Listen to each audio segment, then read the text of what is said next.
IPL 2025లో Rohit Sharma చాలా మ్యాచ్లలో impact ప్లేయర్గా బరిలోకి దిగాడు. కేవలం బ్యాటింగ్ మాత్రమే చేస్తూ ఆపై డగౌట్లో కూర్చున్నాడు. దీనిపై ముంబై ఇండియన్ ఫ్యాన్స్, ముఖ్యంగా రోహిత్ శర్మ ఫ్యాన్స్ నుంచి విమర్శలు వచ్చాయి. రోహిత్ శర్మ లాంటి అనుభవం ఉన్న ప్లేయర్ ఫీల్డ్లో ఉండాలని కమెంట్లు కూడా చేశారు.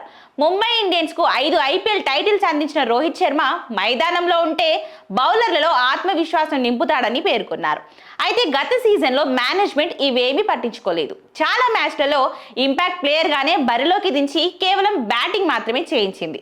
అయితే ఇదే విషయంపై ఐపీఎల్ 2026 సీజన్కు ముందు ముంబై ఇండియన్స్ హెడ్ కోచ్కు చాలా ప్రశ్నలు ఎదురవుతున్నాయి.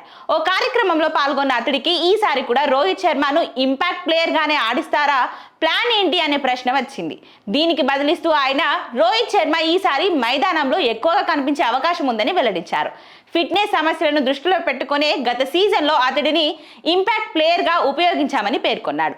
అతడి ప్రభావం జట్టుపై ఎల్లప్పుడూ ఉంటుందని చెప్పుకొచ్చారు. ప్రస్తుతం రోహిత్ శర్మ టెస్ట్, టీ20లకు వీడ్కోలు పలికాడు. భారత్ తరపున కేవలం వన్డేలు మాత్రమే ఆడుతున్నాడు. ఇలాంటి పరిస్థితులలో అతడు ఫిట్ గా ఉండాలంటే మ్యాచ్ ప్రాక్టీస్ అవసరం. 2027 వన్డే ప్రపంచ కప్ నాటికి ఫిట్ గా ఉండాలని రోహిత్ శర్మ భావిస్తున్నాడు. ఈ కారణంతో కూడా ఈసారి హిట్ మ్యాన్ ఎక్కువసేపు మైదానంలో ఉండే అవకాశం ఉంది. కాగా ముంబై ఇండియన్స్ కెప్టెన్ గా హార్దిక్ పాండ్యా నియమితుడైన తర్వాత అభిమానుల నుంచి వ్యతిరేకత వచ్చింది. బౌండరీల దగ్గర రోహిత్ శర్మ ఉంచడం, ఇంపాక్ట్ ప్లేయర్గా ఆడించడం వంటివి విమర్శలకు దారితీశాయి. కానీ ఈసారి మాత్రం అలాంటి పరిస్థితి ఉండకపోవచ్చనే అంచనాలు కనిపిస్తున్నాయి.